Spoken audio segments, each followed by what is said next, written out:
a drink down, ever. Right. So with that in mind, heading north on I-95, about an hour and a half on the road, I make a little pit stop, and I get me a drink with a straw. Now, I got a lid and a straw, and I never spill drinks. So how am I going to, cause any damage here? Sure enough, Mark, somehow, some way, maybe was a little too aggressive with the straw. I don't know. But as the straw was leaving the mouth, liquid flew out of the straw and landed on top of my right shoulder. And I just started laughing, thinking, well, this would count. Oh, This would absolutely. count.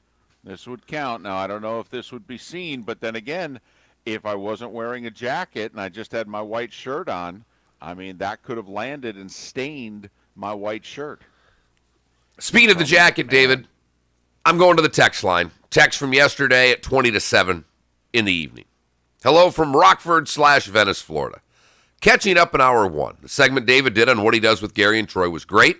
No doubt I'm alone and thinking taking time to relate more details on how he works with them is not only worthwhile, but why Miller and Moulton works. Lastly, wear the coat and tie, David. You're a professional. Thank you, sir. And You. I have to bring this up. I didn't yesterday, mainly because I think, and I didn't Wednesday because I think David would have punched me. But the fact that you're wearing a coat and tie, I'm going to take a touch of credit for. Because David worked for me for free many years ago. Not the first time. Working for free? Right. Although first time working for free with you. Yes. That was officially the first time. It was. That was the spring of '04. Yes. That was the first time I worked for free with you. We would unfortunately do that again, okay, through this wonderful radio career we have going. But that was the first time I officially worked for you for free. So it is the Kelly Cup Finals. The Everblades are playing Idaho, and we're going to do all the games on TV. And I decided I did not want to do simulcasts. I wanted to have a radio broadcast and a TV broadcast. So I called Moulton. Said, "Do you want to do the radio?" And he's like, "Yeah." Of course, it's free. I'm in. So David shows up for the first game in a golf shirt, and I look at him and I go, "We wear sport coats and ties around here. I don't know what you're thinking." And he looked at me and he goes, "For radio?" And I went, I go, it's hockey on the radio? and I said, "Yeah." And I couldn't have been more serious. Oh, no. I was as serious as a heart attack. And if you've ever been to a hockey press box, people dress better than they do for a baseball game, David. Safe to say? Well, Mark, come on now.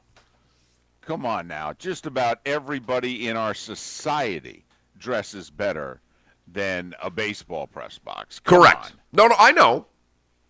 So David did come back in game 2 with coat and tie. Yes.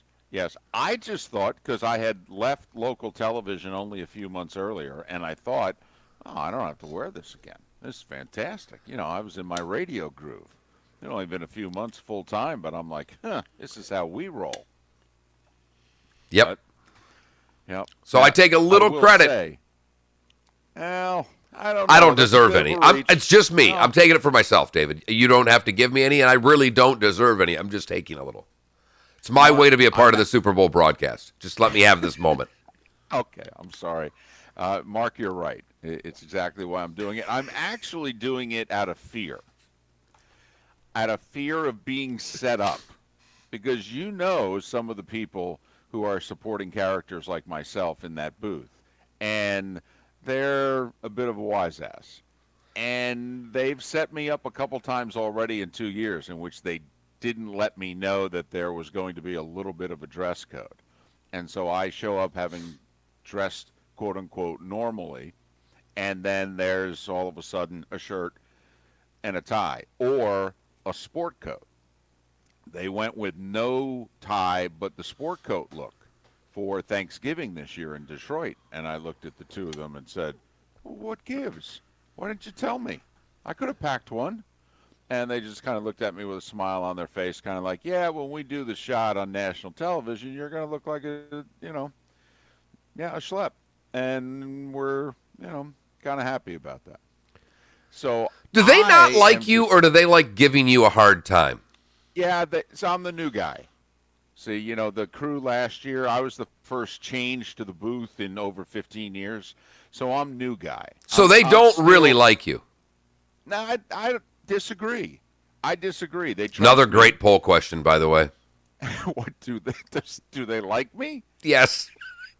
Oh, stop it. How would anybody know? Doesn't matter. But It Mark, see, you're missing the point of the poll question, David. It doesn't matter if they know. You are missing the entire point of this. you're right. I take things too literally sometimes. You, You're right. But Mark, I'm the guy who I feel as if I'm still carrying the bags. I've been acquired by the team, and so I still have rookie status. I think it ends after Sunday. all right. Like there's this guy that basically I've been babysitting all year. All right. All year. I've had to make sure he gets to the game on time. He has a little trouble walking. I have to make some arrangements, make sure there's always a golf cart to pick him up and take him in, etc. Even if I have to walk the entire length of the parking lot, I make sure I take care of this gentleman. And it's been about 2 years now. And I announced a couple weeks ago, I go, this is it. This ends Super Bowl Sunday, just so you know. I go, I don't care if he makes it to work next year. I don't care. I'm done. 2 years. 2 years, essentially, Mark, 2 years I've been carrying everybody's bags on the road. And that's it. Then I'm drawing the line. I'm not doing it year 3. Good for you. I feel like I'm in college. I've now become an upperclassman. Good for you, David. After Sunday, though. So I'm just wearing shirt, tie, sport coat because I don't know what the dress code is. No one's willing to tell me. And I'm like, you know what? I'm going to make sure that no matter what they do, that I'm dressed for it. I like it. I like it. Good for you. Smart move. Smart move. I am going red tie of the Niners and the Chiefs. See, it's unlike the college football booth. You can never wear any of the colors of either team that's playing in the game. I don't know if people notice this when the broadcasters, they go and, they're on camera. I mean, if you look at Nessler and Danielson, there's not a color that they're wearing that's remotely close Blue. to the color of either team on the field. Blue. They go with blue. And it's a little dangerous when you do an Auburn game. Well, other than Auburn, and I guess Florida, however they figured this out, but I think Gary should just wear purple ties for every game unless it's an LSU game and drive people nuts. He's got one of those. He does. So because the college fan different than the pro fan. Pro fan would, kind of, they don't really think about it. College fan goes, oh, look at him. He's rooting for the other team. Look at him. Look at the color he's wearing. Look at him. That's the college fan. Big difference between the two. But Chiefs or Niners? There's no consensus, obviously, with a 1.5-point spread. And I don't think there's going to be a consensus on this show either. I just have a feeling. that we're going to be on opposite sides of this Super Bowl. We have not talked about this all week, but I'm just going by comments that you have made throughout the course of this week that I think I know who you're picking. Oh, I know you do. I have a lot of Wannstedt in me that I have been trying to figure out a way to get off of this pick all week long, and I can't do it. It's been where my gut has been since the start of this, and it has not changed. All right. We will make our picks coming up. The starting five is on the other side. Terrific show lined up for you. The guest list will begin an hour from now with Lee Sterling. He's about 20 miles from where it is I am, which is in Fort Lauderdale. Mark back in the cozy confines. We are Miller and Moulton on the final football Friday of this season. And thanks so much for listening to Southwest Florida's Fox Sports Radio. Receiving. Over. Alexa, play You're Fox clear. Sports FM on TuneIn. LeBron has shown his greatness. Kevin Durant's a better player. Sorry, I don't know that one. Smart speaker. Are we cheering for idiots? What's going on? Sounds more like a dumb speaker, am I right? You're an idiot. Nice job. Get Southwest Florida sports talk delivered to your speaker. This is easy. Just say, Alexa, Hello. play Fox Sports FM on TuneIn. Finally, something worthwhile. I didn't think it was going to be this easy. For people with heart disease, asthma, and cancer, the flu can hit hard. If you're not feeling well, take your temperature frequently with the Exergen Temporal Scanner.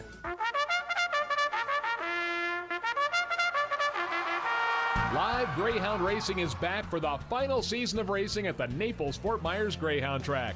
Doors open daily at 9:45 a.m. with poker action and simulcast wagering until 2 a.m. on weekdays and 3 a.m. on weekends. Enjoy lunch or dinner in their high-stakes restaurant or check out the daily specials at the Hold'em Grill by the Poker Room. And don't forget to take advantage of the $1 beer, $1 hot dogs, and $1 sodas on the first and third Friday of every month.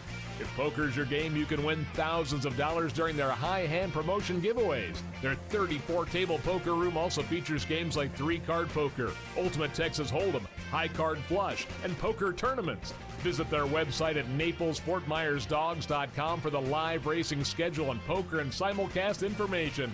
The dogs are here for one more year, so come on out and have a beer at the Naples-Fort Myers Greyhound Track in Bonita Springs. Dial star 2020. Friends Eye Care.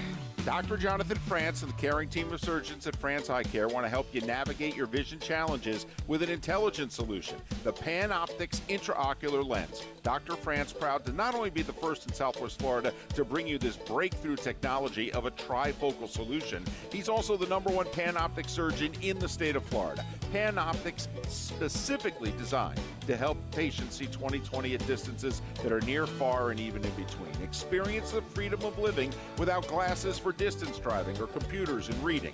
With PanOptix, you'll experience a clear advantage you didn't even know was possible. See your future in 2020. Find out if you are a candidate for PanOptix today by dialing star 2020 from your cell or call 239-418-0999. Friends Eye Care. Listen to the Dan Patrick Show at work. Never boring, that's for sure. Streaming 24/7 at FoxSportsFM.com. We are Fox Sports. Only Naples Nissan will pay you what you paid for your trade-in so you can drive home in a brand new Nissan today. And wait for it, we'll do it again when you're ready to trade in that car for another new Nissan. That's right, Southwest Florida. Bring us your Toyota, Honda, Nissan, Hyundai, Kia, Dodge, Chevy, or Ford that is less than 5 years old with less than 60,000 miles on it, and we'll give you the full base MSRP for it so you can drive home in a brand new Nissan. In 2, 3, 4 years from now, put less than 60,000 miles on it, and we'll pay you the full base MSRP for that car, too. Yes, we're basically giving you a brand new car for free. Why on earth would you shop anywhere else? Choose from over 500 Nissan models and get full offer details at NaplesNissan.com. Offers on select models with approved credit and cannot be combined. Restrictions may apply. Pool need a checkup? Call the doctor. The Pool Doctor. Hi, Dr. Mark here. Heat pumps take heat out of the air and put it in your pool. They cost less to run than gas heaters, and you won't have panels on your roof. Special prices, free dates, and free on-site evaluations. We're a family company, and for over 40 years, we've been doing business right. The prescription is the Pool Doctor for award-winning pool service, repairs, and unheard-of $39 diagnostic calls. That's mypooldoctor.com or 239-574-1133. State-certified CPC 057088. Why would someone take a chance on purchasing a frameless shower door from a big box store or an online discounter of an obscure brand, and then try and find a licensed, qualified installer to put it in, when you can deal directly with a local, family-owned business that consults, measures, manufactures, and installs their own award-winning brand of shower doors? My Shower Door is a family-owned and operated business and has the highest ratings on Angie's List and Home Advisor. Want to see more? Go to myshowerdoor.com. Super Bowl week coverage on Fox Sports Radio continues now. Served by Brooks Gourmet Burgers and Dogs. Here we go. Now back to Miller and Moulton. This is Miller and Moulton. Past 6 o'clock on this final Friday, final day of January, and the last football Friday of the 2019 season. 100-plus days, after Sunday. Was that depressing to you? Less? No, actually, I'm footballed out. I mean, I probably shouldn't have just blurted that out, but no, yeah, there's your 6 seconds, everyone. David is footballed out. I mean, Sunday's my 44th game of the year. I could use a break. Poor guy. I mean, for as excited as I was about the Alliance a year ago, nothing for the XFL right now. Really? That's going to have to. Yeah. Oh no! Say it ain't so. That's David Moulton out on the XFL. More come later in the show. If you're not in for the XFL, this league has no chance. You are the biggest proponent of spring football. I want Vince McMahon to call you on Monday and offer you a job and see you say no. I would. I would. I think so much. Listen, anybody listening, anybody that can pull off a prank call to David on Monday offering him an XFL job, I'll pay money. I will pay money. Come on now. I mean, the closest franchise is 2 hours away. I mean, it's... Really? What'd you do yesterday for work? I drove to Jacksonville. How long was that drive? It's 4. 4. It's a good 4 from Fort Lauderdale, because you made the choice to go to Lauderdale a day early so it would shorten your drive to broadcast an FGCU game. And you're telling me you wouldn't work for the XFL in where? Tampa? Okay. Time now for... The starting 5. 5 big stories that you need to know. This is Miller and Moulton's Starting 5. Fox Sports Radio and Fox Sports FM. Okay. Give us the stuff. I'm going to get that poll question up, David. Knock yourself out over there. My wife just sent a text that said, "Stop talking. You're obviously sleep deprived." That's 2 hours away. I drove 8 yesterday to broadcast a basketball game.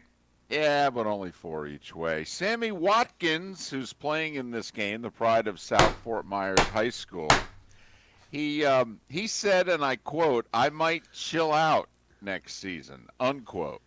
Sammy in line to make $14 million next year in the final year of his contract with the Chiefs, but he says, I'm going to just sit down with my family. I'm kind of banged up, and he really doesn't like the prospect of potentially playing anywhere else. He likes Kansas City, likes being on a winner. He's concerned that he might be a salary cap victim because they've got to pay Kelsey and Mahomes and a few others. Sammy would count half of his $14 million against the cap next year, whether he plays or not. Carolina Panthers and Greg Olsen agreed to part ways, Mark. 13 years he's been in the league, the 34-year-old tight end. For now, says he still wants to play. Drew Rosenhaus is his agent. There's at least 2 networks that are interested in Greg Olsen's services, so he may have to decide whether or not to leave the gridiron a year early and head to the booth, or whether or not he's going to still try to keep it on. NBA announced their all-star teams yesterday. Some of the high-profile snubs, Mark. Bradley Beal of the Wizards, who's I think he's 3rd in scoring in the Eastern Conference at nearly 29 a game.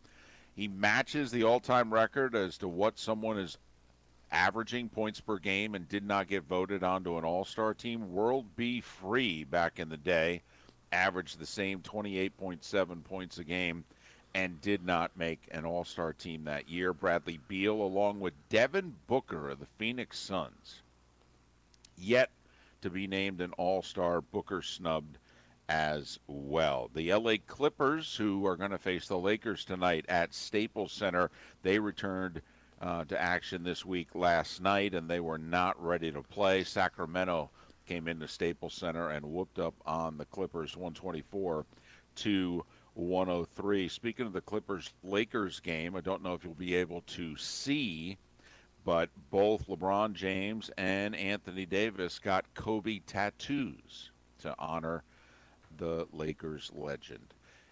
Trae Young last night, Mark, 39 points, 18 assists. If every one of his assists only led to a 2-pointer instead of a 3, that means he would have been accountable for 75 points. The Hawks beat the Sixers last night in Atlanta, 127-117.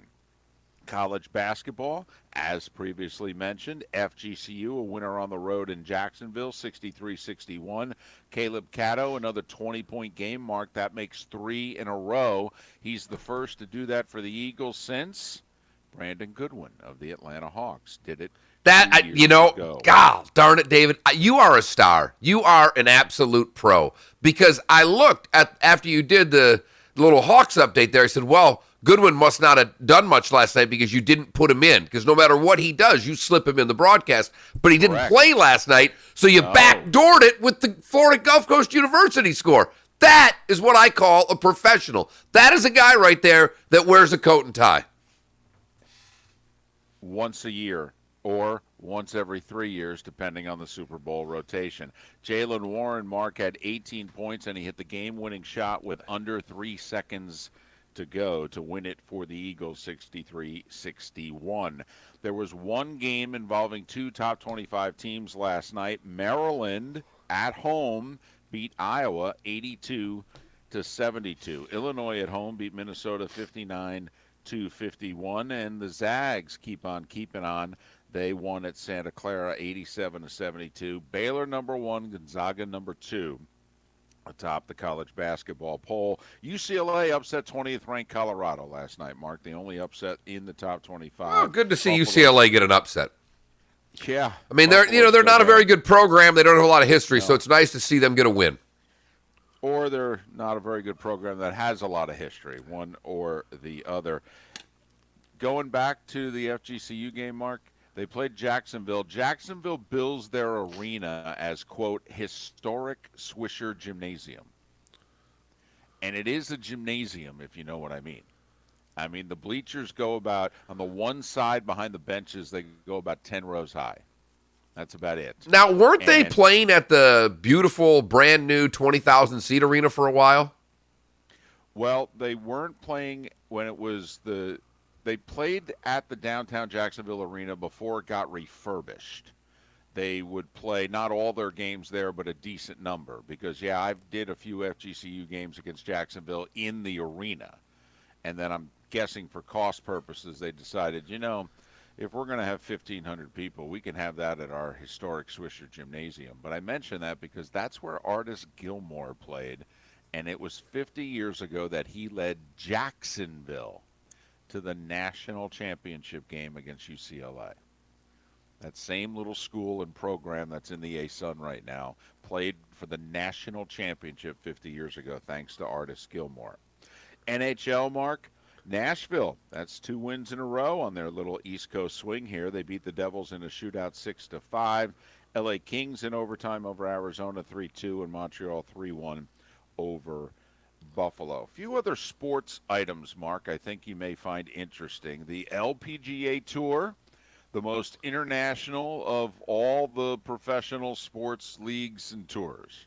I mean, it's right up there even with tennis, how international it is. Well, they were scheduled to have the guy in this game.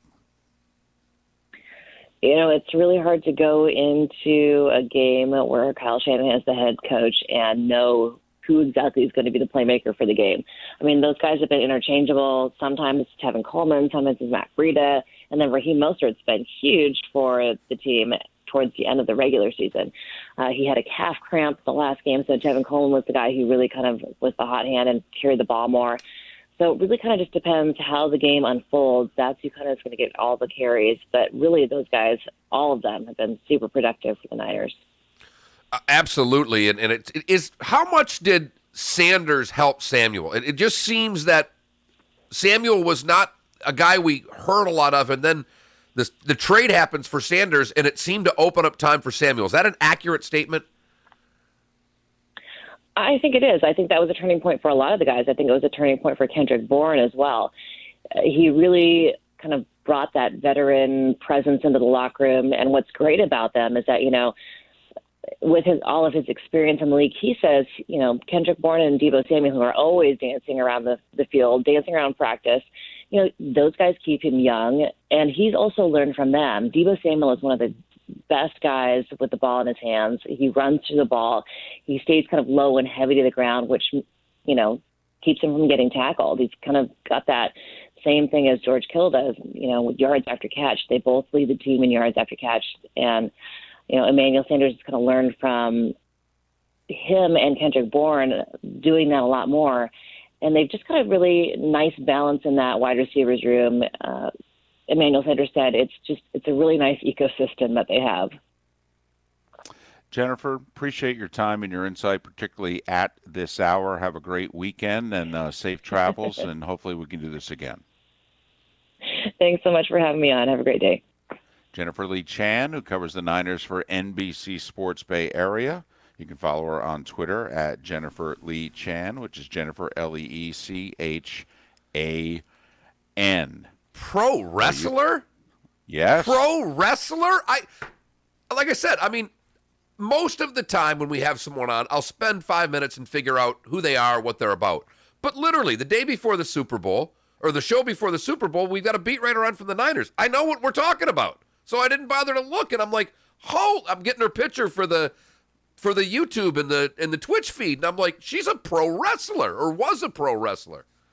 Thank goodness I didn't get that from the beginning. I'd have ruined that interview right from the get-go. I love how she said that, it makes for good inroads with a couple of the players because they, too, are big wrestling fans. Yeah. So. I'm telling you, the street cred she has off of that, let's be honest. One, she's a very attractive young lady, so that's not going to hurt walking in an NFL locker room. I'm telling you, that pro wrestling thing vaults her into the conversation. It gets her to the sit-downs, if you know what I mean. She becomes one of the guys when it's pro wrestling. Jennifer Lee Chan, kind enough to join us here on Miller and Moulton. For the record, in the prop, Kittle against Kelsey, I'm going to go Kelsey. More catches, more yards. Yeah, I am too. I'm with you.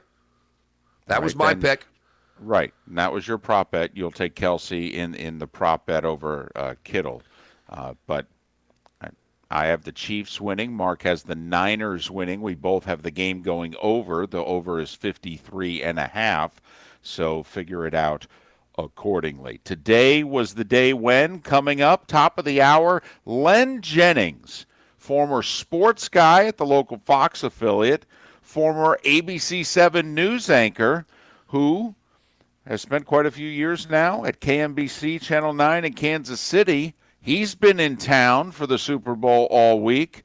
We'll get the Chiefs' perspective from Len Jennings coming up in a little more than 15 minutes' time. Pat Kerwin in 40 minutes. The good, the bad, and the ugly's an hour away. It's the final football Friday of the season, folks. Miller and Moulton, thanks for listening. Southwest Florida's Fox Sports Radio.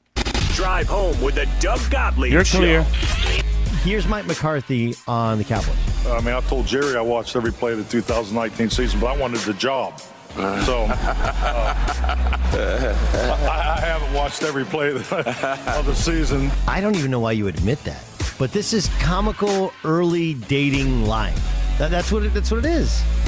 Doug Gottlieb, afternoons at 3 on Southwest Florida's Fox Sports Radio. Remember the soap dish? Well, get ready for the soap dish Down and Dirty when Deanna Wallen from Naples Soap Company returns this Saturday and Sunday from 7 to 8 a.m. I forgot all on about Fox it. Hang on, Sports give me Radio. 1 second. You'll hear I'll the give you latest one right from now. experts Okay. in the health and wellness community, along with surprise celebrity guests. It's time to share all those sudsy secrets, so get ready Whole for some lot of fun love. Led Saturday Zeppelin. and Sunday mornings at 7 a.m. on the soap dish Down and Dirty. Brought to you by Naples Soap Company and heard here on Fox Sports Radio. Did you get that? Yeah, I got it. All right, thank you. Live Sorry. Greyhound Racing is back for the final season of racing at the Naples-Fort Myers Greyhound Track. Doors open daily at 9:45 a.m. with poker action and simulcast wagering until 2 a.m. on weekdays and 3 a.m. on weekends. Enjoy lunch or dinner in their high-stakes restaurant, or check out the daily specials at the Holden Grill by the Poker Room. And don't forget to take advantage of the $1 beer, $1 hot dogs, and $1 sodas on the first and third Friday of every month. If poker's your game, you can win thousands of dollars during their high hand promotion giveaways. Their 34-table poker room also features games like 3-card poker, Ultimate Texas Hold'em, High Card Flush, and poker tournaments. Visit their website at NaplesFortMyersDogs.com for the live racing schedule and poker and simulcast information. The dogs are here for one more year, so come on out and have a beer at the Naples-Fort Myers Greyhound Track in Bonita Springs. Dial star 2020. Friends, I care. Had enough of your daily contact lens routine that sometimes leaves your eyes begging for mercy? Or maybe you just want to look in the mirror and see your face without glasses for a change. It's time to show some LASIK love to yourself, or maybe give the gift of LASIK to that special someone this Valentine's Day. Dr. Jonathan France and his expert team of surgeons at France Eye Care want you to see your future in 2020. So for a limited time, they're offering a sweet deal of $1,500 off bilateral LASIK. Dr. France, pioneer in LASIK surgery, assisted with the first laser vision correction procedure ever performed in the U.S., over 30 years of experience, and this is expertise that you can trust. Take advantage, $1,500 off LASIK, because this sweet special is only being offered for a limited time, financing available. Trust your eyes to Dr. Jonathan France and the team at France Eye Care and start seeing your future in 2020. Friends, I care.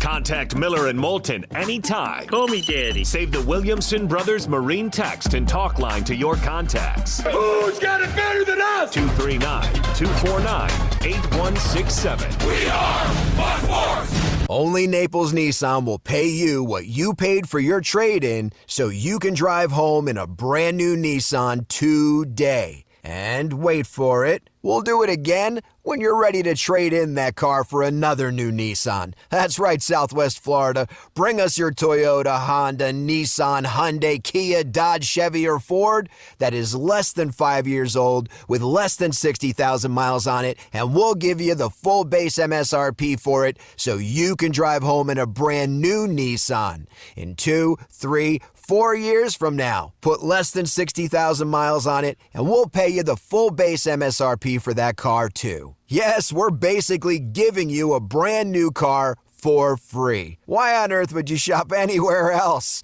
Choose from over 500 Nissan models and get full offer details at NaplesNissan.com. Offers on select models with approved credit and cannot be combined. Restrictions may apply. On 2nd and 7, Johnson takes a snap and rolls right. Oh, and he goes down hard. Flags fly on the play. There's a lot of laundry on the field after that hit. Dirty laundry piling up? New Image Cleaners can help. New Image Cleaners has been Southwest Florida's #1 local cleaner since 1975, offering dry cleaning, shirt service, tailoring, and even free pickup and delivery. New Image Cleaners at 2 Fort Myers locations and online at newimagecleaners.com. NUimagecleaners.com. Super Bowl week coverage on Fox Sports Radio continues now. Served by Brooks Gourmet Burgers and Dogs. Here we go. Now back to Miller and Moulton. No. This is Miller and Moulton. You're live.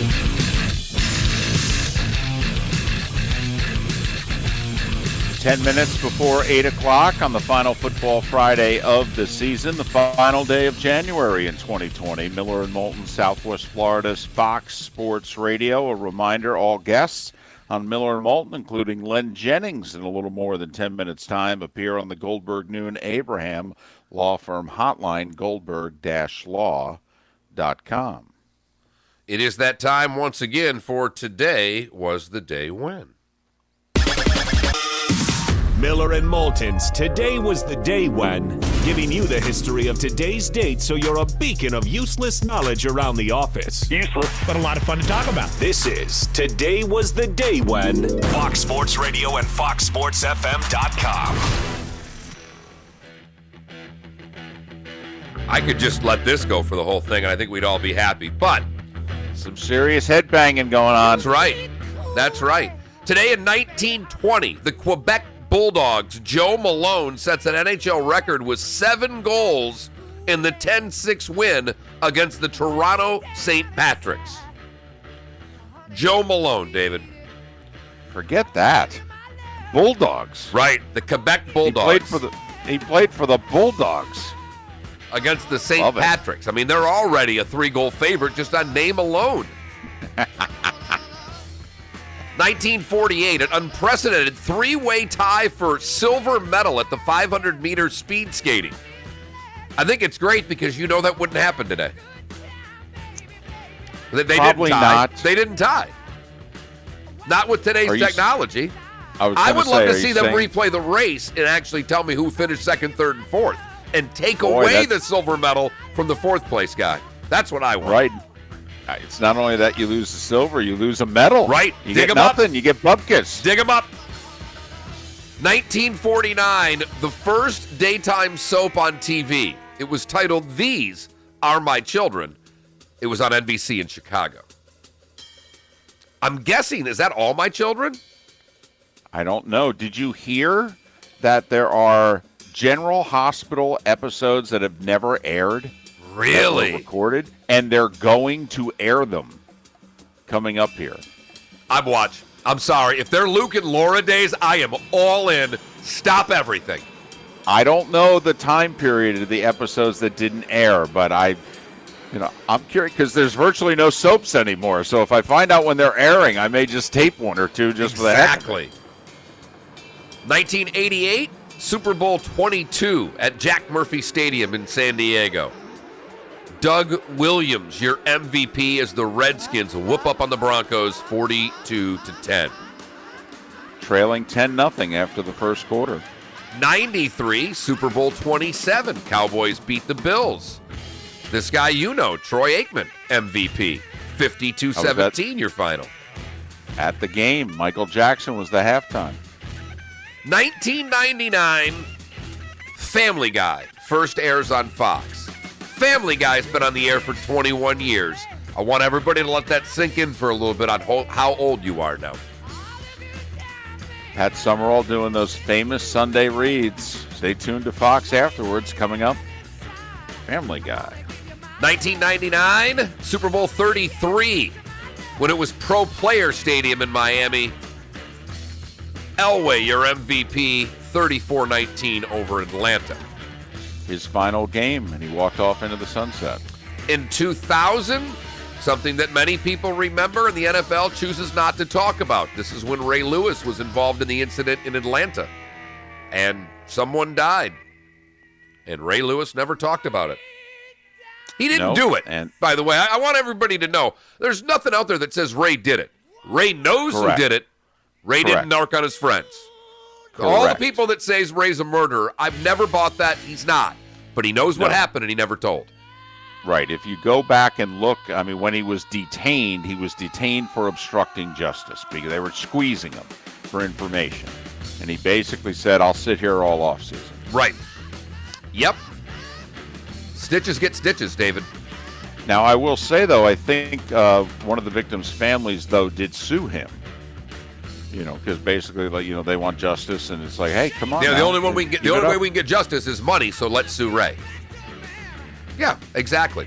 If you were born today, you share your birthday with Jersey Joe Walcott, born today in Merchantville, New Jersey, in 1914, the former heavyweight champ. Jackie Robinson, born today in 1919.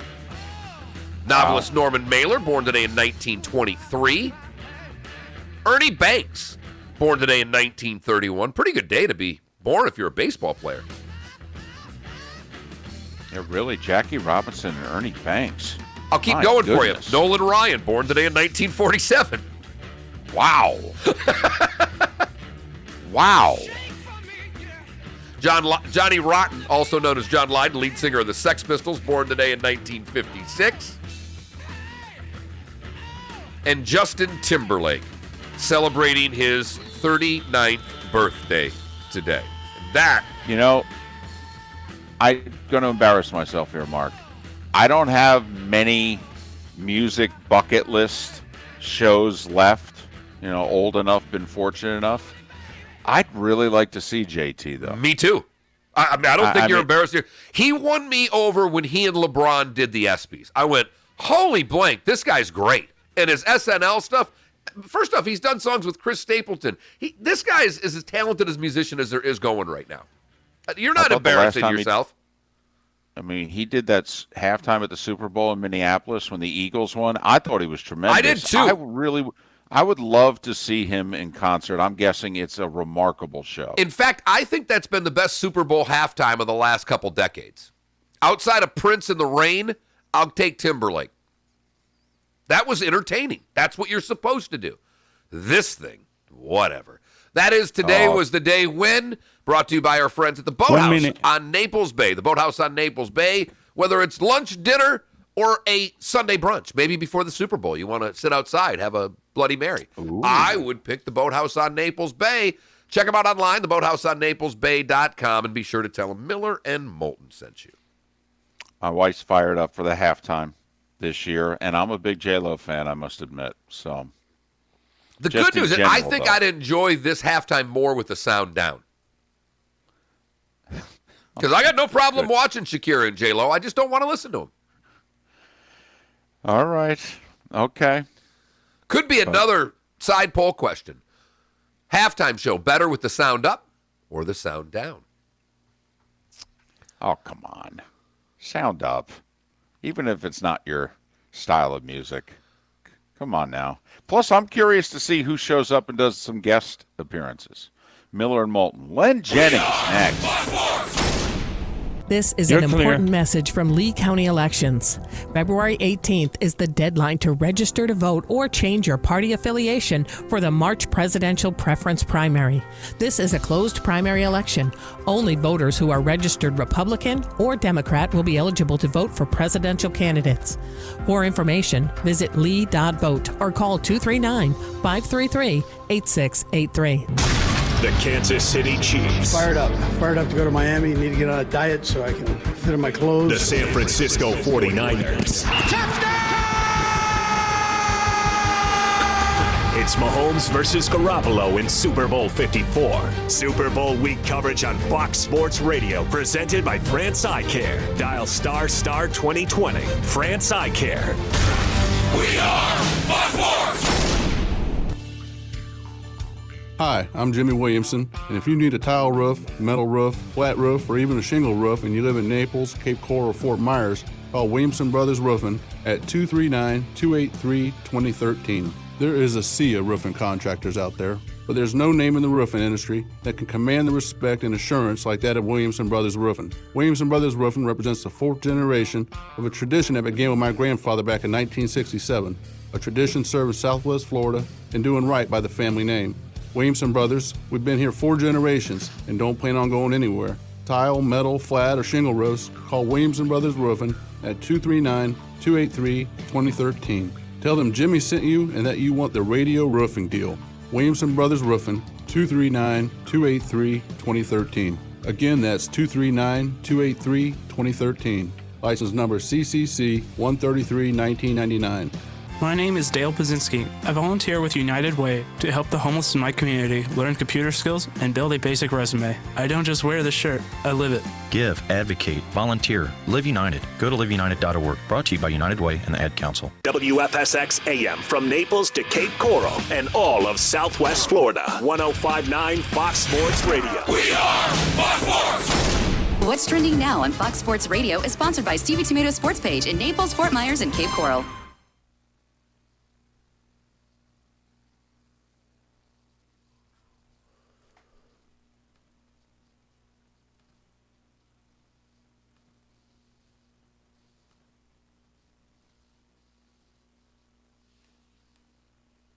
Got your caller. Okay. Oh, that's Len. All right. Thank you.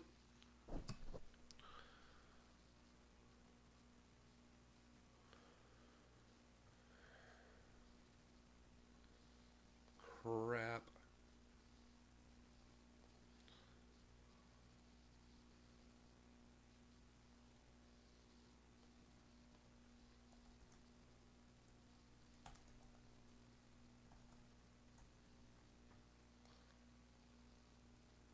There's only one way to wake up in the morning. How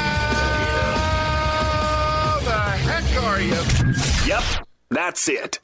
Miller, Shelter from the storm, huh? and Moulton. Yeah, sounds like a song. Southwest Florida's Fox Sports Radio.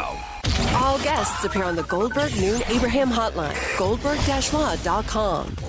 Yes! Oh, I like it! It's up to you now! It's up to you! I like it! Now, the best local sports show this town has ever heard. Here's Miller and Moulton. You're live.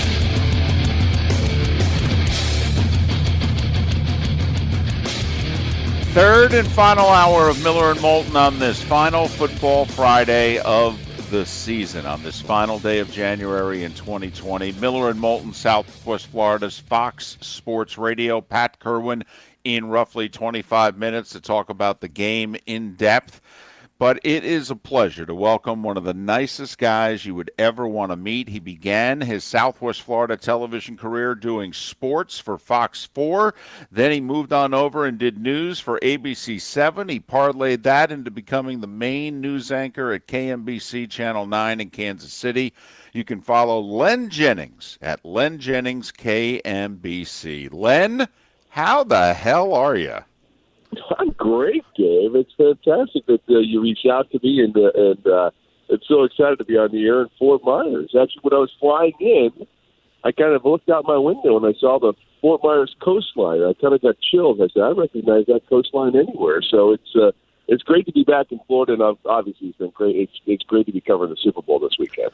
Well, I mean, yeah, Len, you're a news guy now, but you, as David said, you started in the sports world. The three of us go way back to when you were here.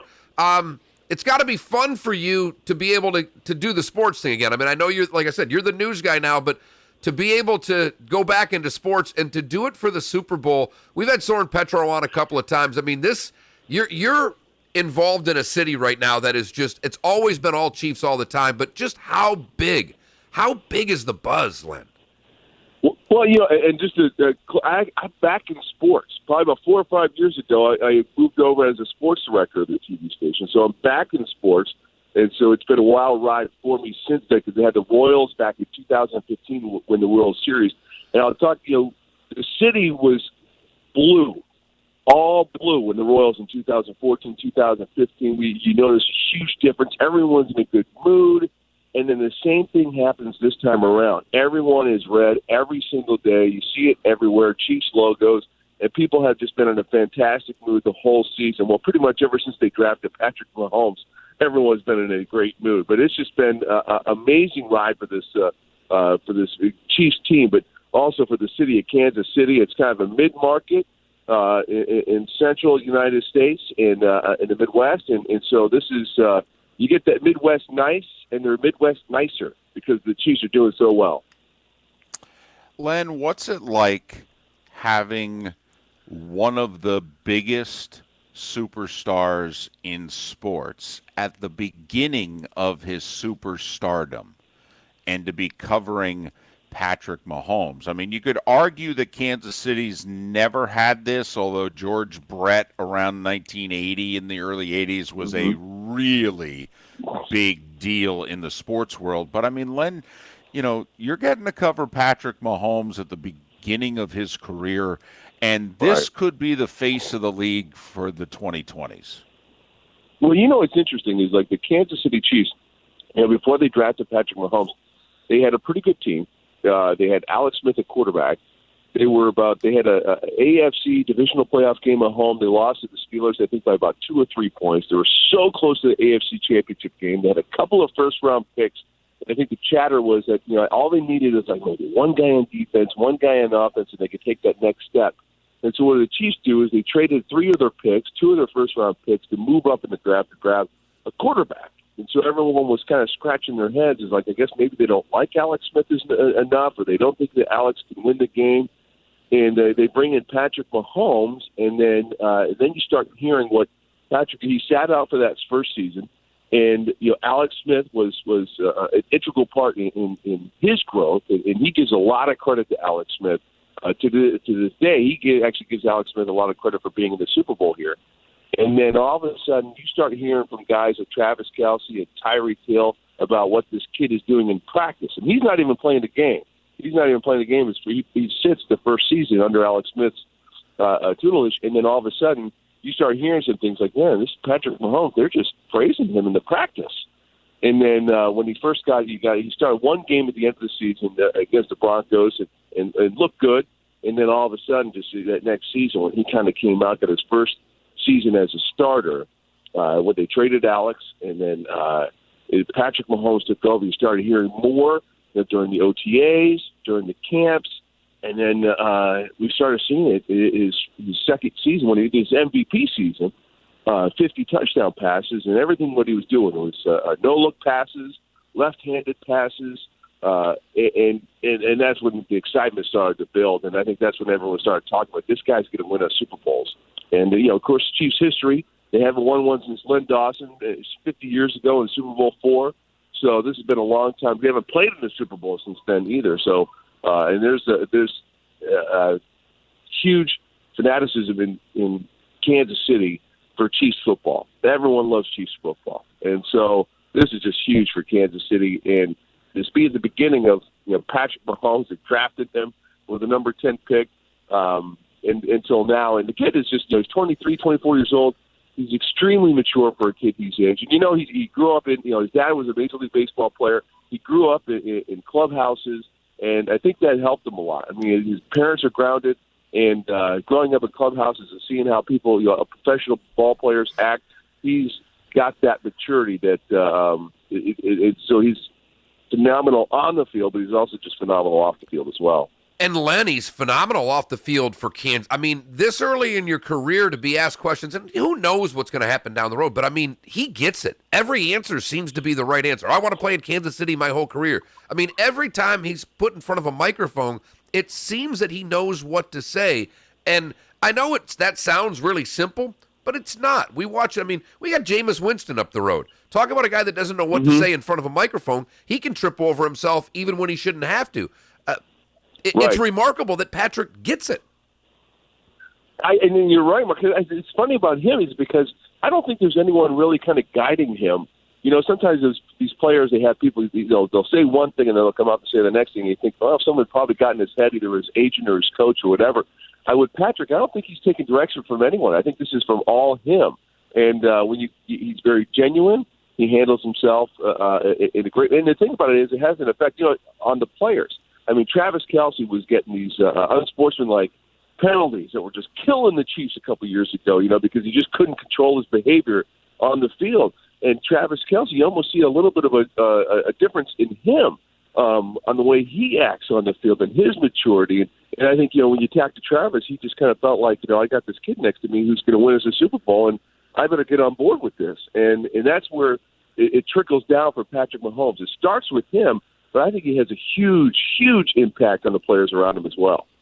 Len Jennings, former news and sports guy in Southwest Florida, now doing the sports thing after doing the news thing at KMBC Channel 9 in Kansas City. Follow Len on Twitter, Len Jennings, KMBC. Well, how big of a story is it in Kansas City, the interview that Sammy Watkins gave in which he said, I don't know what I'm going to do next year. I may take the year off and heal up for all I know. Because Sammy has been a big part of the last two playoff runs. He's been a bigger part of the playoffs than he has necessarily in the regular season. I think he's going to have a big game. I think it could be similar to the game he had against Tennessee coming up Sunday night. How is the Sammy Watkins interview going over? How surprising was it to you? I think doesn't surprise me. I actually had a nice conversation with him about 2 or 3 days ago, and we sat down and we chatted. And first off, we always talked about it at South Fort Myers Day, this quarterback Dallas Crawford and how he played in South Fort Myers. But we were talking about Sammy and asking him, because he's just one of these guys, and a lot of the guys, he's like, listen, there's so many guys on here, there's so many playmakers on here who can do the job, that he just comes out and he does his job. Even Andy Reid thinks his high praises, just calling him. He's like he should be a Pro Bowl player, but he just doesn't have the stats. He goes out and he works hard every single day, and he's one of those guys that doesn't take a play off. And you can't take a play off with Patrick Mahomes. You never know if you're going to get the ball or not. But he's very unselfish. He comes to work. He plays hard. He admits that I think back in his Buffalo days, he was extremely selfish and disappointed about things, and he knew he had to change things, and he seems to embrace that role here in Kansas City. But I think that Sammy Watkins, where he's saying, well, he's not going to be, doesn't know what he's going to do next year. I think it's just kind of part of his laissez-faire attitude sometimes, of just not knowing what's going to be for the future. He was probably just completely honest about things. But I'd be surprised if I know Andy Reid kind of talks to Sammy about how much he appreciates him and how much he holds him in high regard. And I know that he gels very, very well in the locker room. So, I don't know what to make of exactly what the future is for Sammy Watkins, but it doesn't surprise me that he says it. Obviously, it's Mahomes, it's Hill, it's Kelsey, it's Watkins, it's the offense. But early in the season, this defense struggled. They've figured it out, but they are, that a lot of talk's been on Jimmy G. Can he win? And they throw it 30 times. The Chiefs throw it 34. I don't know how much talk's been made about the Chiefs' defense and what they have to do, but, this game's not going to be lost by Mahomes to me as much as it would be lost by the Kansas City defense. What do you think when you look at their defense and the way the Niners run it, because they've been susceptible to the run? I know the Chiefs have gotten better, but defensively, what worries you about Kansas City Sunday, Len? It's interesting because the defense has really kind of turned a corner, and it was funny because Steve Spagnuolo is the defensive coordinator. His first year as the defensive coordinator here. He was also the defensive coordinator in 2007 for the New York Giants, and they started I was talking to Michael Strahan the other day, and he was sharing this with me. They started 0-2. They gave up 80 points in the first two games, and they went on and won the Super Bowl that season because it was all about Spags and trusting his process. And after they played Tennessee in the regular season, the Kansas City Chiefs this year, they got demolished. I think Derrick Henry rushed for 225 yards all over them. And ever since then, I think they gave up more than 100 yards, I think maybe twice since that time. So they've held everyone under 100 yards since then, including the two games in the playoffs. So I think whatever it was, they figured something out on stopping the run because they've been doing extremely successful. And then that secondary, Tyrann Mathieu, many argue he should be up for Defensive Player of the Year. And, he got kind of the Pro Bowl snub, but he's been a leader as well for the defensive side of the ball. Huge impact. So I just, as far as what I'm worried about, is if that defense can continue to stop the run, because that's going to be trouble if they, and I'm not sure. I don't know the latest status on Tevin Coleman for the San Francisco 49ers, but you saw what Raheem Mostert did a week ago Sunday for the 49ers, and who's the other guy? Matt Breida. So that probably worries me the most, is if they can continue to stop the run, because you should see that early on. If all of a sudden the 49ers are getting 12 8-yard gains right off the bat, that's when I'll probably get a little bit worried. Len, how have the Chiefs handled this week?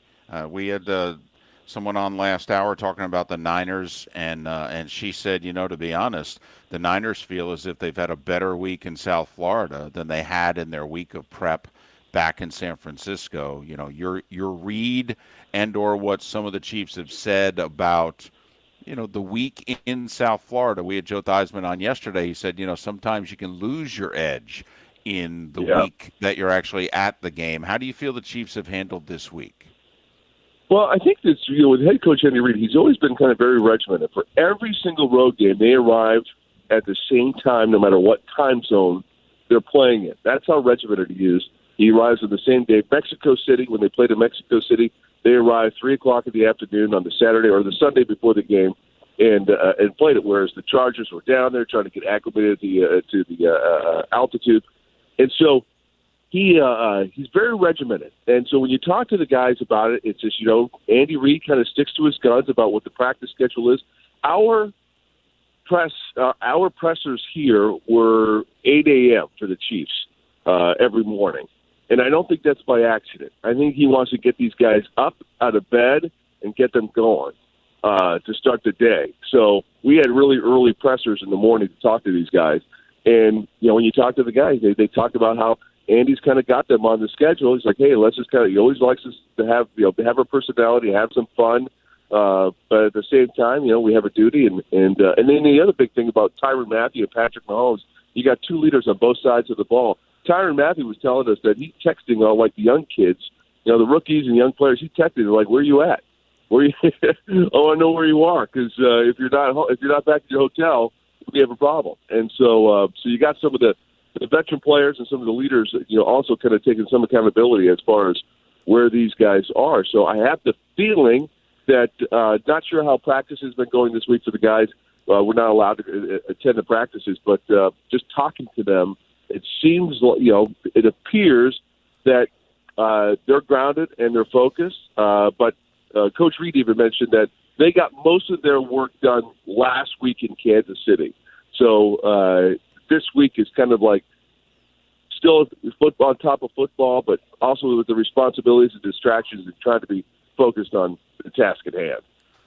If there's an unsung hero for Kansas City, we all know who the heroes are supposed to be, but Len, if it's somebody else, who would be your pick for the wild card unsung hero of this game from Kansas City? That's a great question. Unsung hero. Let's see. I'd probably say the offensive line. They probably don't get as much credit as everyone else, because you got a bunch of guys on there. You got Mitchell Schwartz. You have Laurent Duvernay-Tardif, the doctor, and you have a couple of the other guys, Andrew Wiley, and they've just been, and Eric Fisher, who was a number one draft pick back in 2013. So you have some guys that have been together, playing together for about 4 years, and the offensive line about 5 years ago was a weakness for the Chiefs. They kept rotating and signing players, cutting players.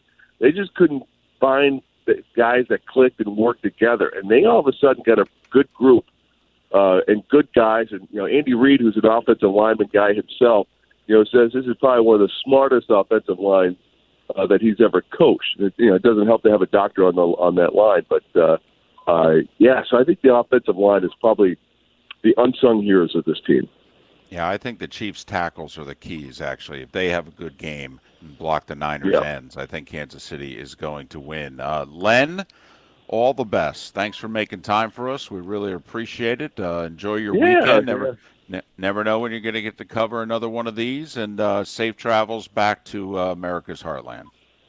Hey, guys. Hey, thanks for having me on. It's great to catch up. And, Dave, I think I saw a picture of your daughter, and I still think she's like 8. So if we grow, we get old. So I'm like, who is this person? I can't be his daughter. But she's married, Len. His daughter is married. I mean, just let that sink in of how old the three of us are, Len. Oh my goodness, it's crazy. Yeah, but it's a joy. I enjoy chatting with you guys. And it's a shout out to Fort Myers. I miss everyone there. It's a great place to live, and I hope everyone has a great day. Thanks, Len. We really appreciate it. Be well. You too. Thanks, guys. Bye now. Len Jennings, KMBC, Channel 9 in Kansas City. Follow him on Twitter, Len Jennings, KMBC. Yes, Len remembers, my daughter was, I left ABC 7 before she turned 7. Was he at ABC with you? Yes. He had made the move by then, right? He had made the move, and they offered me the main news anchor job after Harry Horn left and retired. They offered me the main news job, and I turned it down, and then they offered it to Len. Where would you rank turning that down as in mistakes you've made? Is that a top 5 mistake, or is that a bottom 5 mistake? Because you'd still be at TV if you'd have done that. You'd be doing news somewhere. Yes, and I'd be miserable. For as much as I love the news, my absolute passion in life is sports, and to me that would have been settling, and I was too young to settle, quite frankly, to be serious for a moment. I was in my late 30s. If I was the age I'm at now, or my late 40s even a few years ago, and to continue the career and get a paycheck and all that, okay. But in my late 30s, Mark, I'm like, listen, I got 30 more years to work. Mark, when you leave sports, you usually can't get back in. That's why the fact that Len is back into what I feel like a fool for doing. I had no idea. Like I thought he was a news guy. I didn't either. I didn't either. Len was a news guy. Last time I saw him in Kansas City, he was still doing the news. But see, that just proves, most people would be, no, I'm doing sports. Now, see, Len just very seamlessly, very nicely, didn't throw me under the bus. He is such a pro. Mark, first off, and when you're a news director and a consultant, when you have somebody that good looking, you're basically like, listen, news or sports, we got to get him on the air. Okay? You just figure out where. Len, what do you want to do? This is what we're going to pay you. What do you want to do? News or sports? Well, I'll do sports. Great. Fantastic. Just hold that shot. We need it for a billboard. Did you see the stat, by the way, of what the American Gaming Association estimates will be bet on the Super Bowl? No. Do you care to take a guess? You want to make a bet? Now, does this count squares? That is the one thing I would want to know. Are we talking now legally wagered through casinos and sports betting in the United States, or does this also count homes and bars and restaurants This says and squares? The Gambling Industries Trade Association, the American Gaming Association, says this number will be bet legally and illegally on the game. I don't know if it says squares. It doesn't break down. Okay. It just says how much will be gambled on the Super Bowl. $6 billion. Slightly more, $6.8 billion. Great guess. $6.8 billion will be wagered on the Super Bowl. Tax it and regulate it, ladies and gentlemen. Tax it and regulate it. They are. Have all that income. They are. Go back into our states, into our roads and our teachers' salaries and all that. That's the political commentary for the day. Miller and Moulton. Pat Kerwin to wrap up our final Football Friday of the season. We do it with Pat. Friday. Look with at grit. you, gritted teeth. Yes. Wow. Defense. I want to get in a three-point stance right now, David. I was going to say it's. Frank, get up here. I'm going to tackle you. You could tell you picked the Niners. Let's go. We got to do some Oklahoma drills during this break. He's sleeping somewhere. Frank! Miller and Moulton, Southwest Florida's. Keep it down over there. Frank! Southwest Florida's Fox Sports Radio. Sometimes we just gotta take a moment. Yeah, that's what we gotta do. Take that deep breath. Take a breath and relax. I'm very relaxed. And say, damn, we're living our best life. Yes. From the MLB. Deep left center field. This one's got a chance. Gone! To the NFL. Touchdown! 83 yards! To the NBA. We're all laughing and just living and loving all of this. Love it. On Fox Sports Radio. Looking for a fairly priced location for your special function, banquet, or party, yet sure to impress? The Boathouse on Naples Bay will custom tailor a package to your budget with accommodations for up to 60. The Boathouse on Naples Bay features an expansive menu of appetizers, entrees, fresh salads, main courses, and a large selection of the freshest seafood and sizzling steaks. Enjoy happy hour every day from 3 to 6 with $3 drafts, $5 Cosmos, house mixed drinks, and free cheese plates with light snacks. And if you're boating, simply tie up to one of our new expanded docks that accommodate boats of all sizes. Don't forget our famous Sunday brunch with the Make Your Own Bloody Mary bar, featuring over 30 condiments and garnishes for your one-of-a-kind cocktail. While seated at one of our waterfront tables, enjoying the panoramic views overlooking the glistening waters of Naples Bay, we invite you to relax and unwind. The Boathouse on Naples Bay, Naples' best-kept secret for fine food, signature cocktails, and the best waterfront view. Visit BoathouseOnNaplesBay.com. Only Naples Nissan will pay you what you paid for your trade-in so you can drive home in a brand new Nissan today. And wait for it, we'll do it again when you're ready to trade in that car for another new Nissan. That's right, Southwest Florida.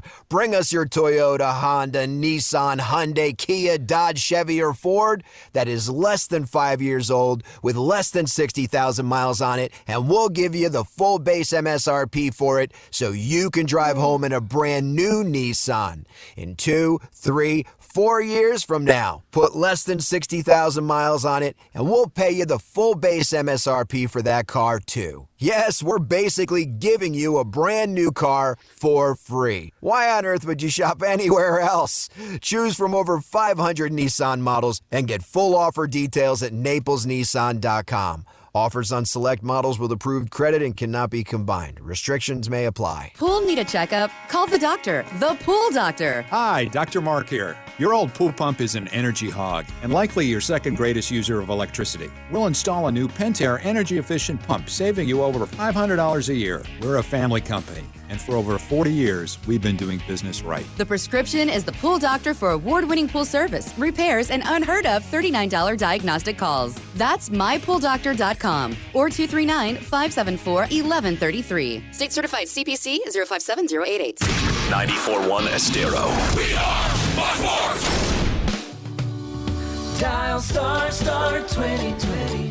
France Eye Care. Dr. Jonathan France and the caring team of surgeons at France Eye Care want to help you navigate your vision challenges with an intelligent solution, the PanOptix intraocular lens. Dr. France proud to not only be the first in Southwest Florida to bring you this breakthrough technology of a trifocal solution, he's also the #1 PanOptix surgeon in the state of Florida. PanOptix specifically designed to help patients see 20/20 at distances that are near, far, and even in between. Experience the freedom of living without glasses for distance driving or computers and reading. With PanOptix, you'll experience a clear advantage you didn't even know was possible. See your future in 2020. Find out if you are a candidate for PanOptix today by dialing star 2020 from your cell or call 239-418-0999. France Eye Care.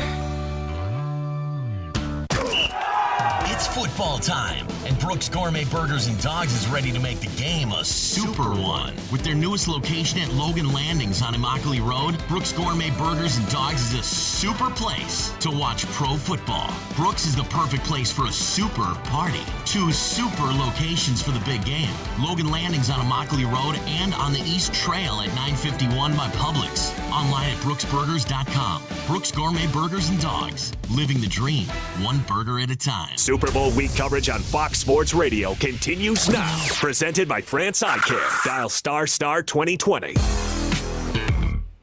Now back to Miller and Moulton. All right, now we're getting somewhere. No. This is Miller and Moulton. You're live.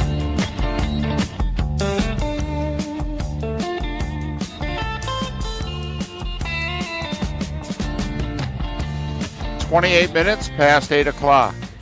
The home stretch of the final football Friday of the season. Miller and Moulton, Southwest Florida's Fox Sports Radio. For the record, I picked the Chiefs, took them at the beginning of the year, kind of wavered during the course of the last week and a half. I do think the Niners have more ways to win this game, and they're more versatile, but I'm sticking with Mahomes, 31-28, so that's a Chiefs win and a Chiefs cover and an over. Mark did not give a score, but he did say he's taking the Niners and he's taking the over. So we are split on Super Bowl 54. Is Pat with us? Yes. Pat Kerwin. He's been busy this week on Radio Row with SiriusXM's NFL Radio, moving the chains. He's got a couple more shows before kickoff. Pat joining us once again, courtesy of Pinchers. Pat, how's your week gone? No, it's been great, you guys. It's tons of interviews and time with the teams and all that stuff. And weather's been great, and we had one cold day, but otherwise it's been terrific. And we expect a large crowd today over at the set. And they said you don't even need to bring your notebook. You're going to interview straight through for 4 hours, one after another. So there's always information. I'm trying to drag football information out of these people, the ones that can give it. And yesterday I had a very interesting conversation with Harrison Smith. Remember, Kansas City beat Minnesota without Mahomes. And as much as I think Mahomes is absolutely fantastic, that rang a different bell for me, that there's other guys in the team that need to be recognized. And you always think, well, can they get the ball to Hill without Mahomes? They were able to do that quite well against the Vikings. So that conversation of all the ones I had yesterday helped me clarify where I was headed with this game pick. Well, I only caught one of your conversations, and it was with Chandler Jones. And that guy's got a future in broadcasting if he wants, because he was a great listen. But it was interesting when he was talking about the division, and he gave me more reasons to take San Francisco, because the fact of the matter is that the Niners have played this type of quarterback more than anybody in the league. I mean, with Russell and with playing against Arizona, they are used to at least playing mobile quarterbacks. How much of an advantage do you think that gives the Niners, if any, Pat? It does help them. Richard Sherman and I had that conversation the night before, and he pointed out what you just pointed out, 2 against Murray, 2 against Wilson, and 1 against Lamar. So they've had to game plan 5 times for a quarterback who could beat you with their feet if they want to. It was interesting in those 5 games, the quarterbacks rushed 43 times for 284 yards against San Francisco, 6.6 yards a carry, 25 first downs. But they did sack those quarterbacks 14 times. So, and I think their record was 2 wins, 3 losses. No, 3 wins, 2 losses, against them. So Richard's point was we've had different plans, but we've had to deal with these kind of guys. And I said, yeah, but here's the difference. This guy is a deep thrower off the scramble. And he's also a retreater, which the other guys really aren't. I talked to Russell about it yesterday. Russell doesn't like to retreat. Russell knows where his escape lanes are, and he'll step up and slide out of B gap or finagle his way out to C gap. But this kid will keep dropping and dropping because he's ready to throw the ball even if he's 14, 15 yards deep. So a little different, but clearly Sherman thought we're dusting off some of our principles to get ready for these athletic, this guy, because we've done it before. NFL Radio's Pat Kerwin, kind enough to join us once again, courtesy of Pinchers, from Tampa to Key West and many points in between. Pinchers, because you can't fake fresh. Pat, I don't know if I'm right with this, but I thought when I was a young guy and I was reading up on sports that I thought the zone defense in the NFL was essentially created to stop Bob Hayes, that it was created to stop speed. Yet nowadays we think of it as, boy, the zone, there's going to be holes in it. Speedy guys will be able to find their spots, run through it, yards after catch, etc. Your thoughts on the Niners, almost exclusively a zone team matching up against the speed of the Chiefs at receiver. Is that a good thing, or is that going to be a problem? I think it's a necessary thing. They'll try to do some other things, but in general, I think when the game ends, and we record their zone calls, it'll be 90% zone. So let's go back to Bob Hayes for a historical statement here, from me anyway. So when they had to deal with Hayes, like dealing with Tyreek Hill, that did bring in his own defense. The problem is today, when Hayes was doing it, at the most they had 3 receivers released, right? The tight end and 2 wideouts. That was it. And so filling up those voided areas with eligible receivers, that really wasn't what was going on in the NFL. Now they're going to release 5, and there are cracks and holes. And if you're going to play cover 3, and Robert Saleh is a real disciple of Pete Carroll, so that means there's only 4 underneath guys. And if you start looking at 4 players, you don't have to be a football fan to understand this, you guys that are listening, but 4 people have to handle the width of the field, and that opens up huge cracks in the curl areas and maybe in the flat if they want to cheat and squeeze the curl area. So when you have a tight end like Kelsey and you've got a running back like Damian Williams and obviously Watkins, I went back and looked at, okay, let's see, they have an 8-game winning streak going on, and Tyreek Hill has not done very much in this. And so you start asking yourself, everyone seems to understand that they got to handle Tyreek Hill. So Tyreek Hill hasn't had 100 yards receiving in games, yet they start handling Tyreek Hill, then what are you giving up? Well, it turns out you're giving up Sammy Watkins and Hardeman, and those guys have had like 40 receptions coming into this in this 8-game winning streak. So Mahomes knows where else to go, and so I think they have to play zone because of the speed on the field, and they're absolutely concerned about it. But this quarterback has seen this all year. That's the problem. He's got maybe 12 games of someone trying to do it this way, and he clearly understands how to beat it. You go back to the Tennessee. They were submitted to zone. They're playing 3-man, putting 8 in coverage because of the 5 receivers, and they still couldn't handle it. So at the end of the day, I think my man Mahomes sees what he sees, and he sees it a lot, and he understands where to go. And I think San Francisco should realize, man, if we take Hill away, he's got too many places to go. So they're going to have to do some cheating along the way. And they're not a blitz team. Yet when they do blitz, which is limited, they've been very effective because I don't think people prepare for them to blitz. I think they realize that they're a four-man rush team, and that's what we're going to get.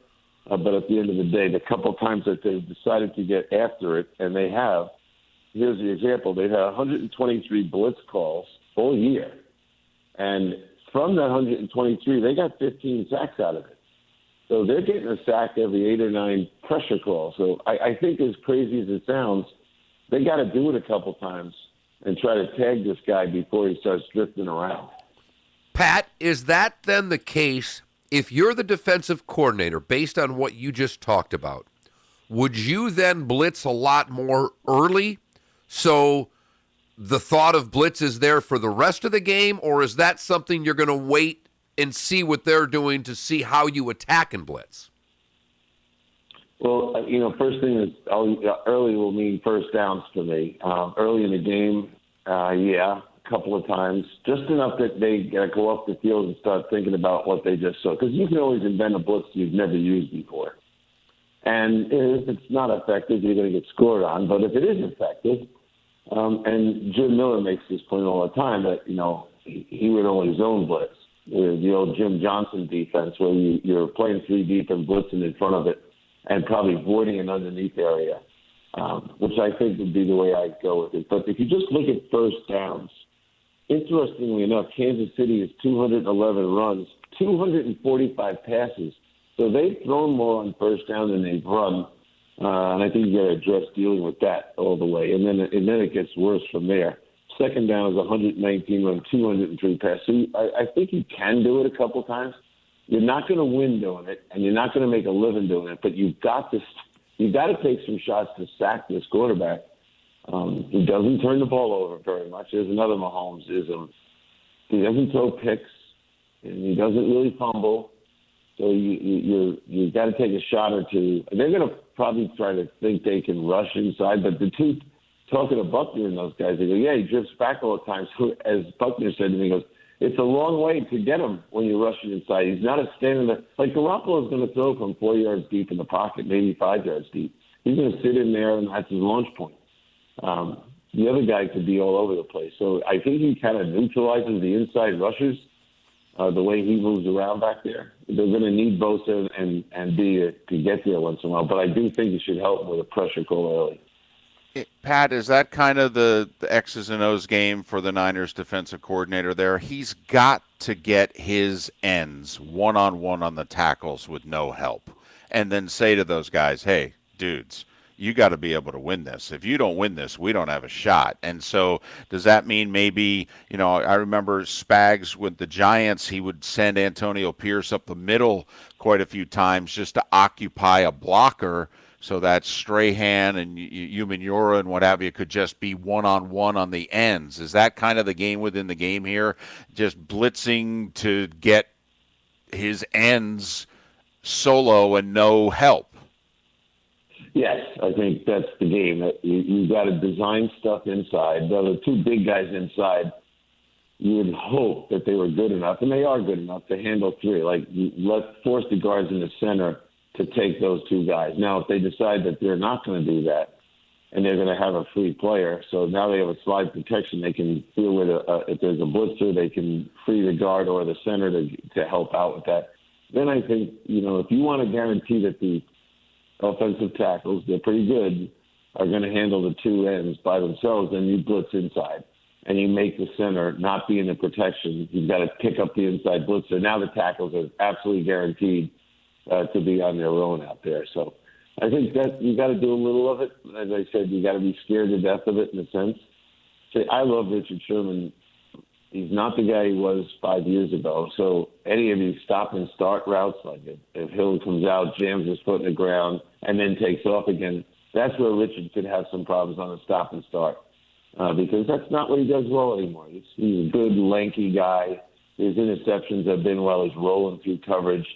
But if you get him to stop and start, which I think they'll try to do, But the scariest point I've made all this whole morning is that they've won without, back to Tyreek Hill. Not only does he not have 100 yards rushing in any game in the 8-game winning streak, he has not caught a single touchdown in the fourth quarter this year. So whenever they've had to keep rallying back, if in fact that is their problem, they've done it without Tyreek Hill catching the touchdown. So I don't know. I think all this sounds great. At the end of the day, there's a lot of weapons. And now I'm being asked by myself, actually, can the pass rush get there in time, or is Mahomes too good for all this? And I think you hear where I'm leaning, towards Mahomes. Oh, there's no doubt where your lean is, and that always scares me when I go right at Pat Kerwin with these things.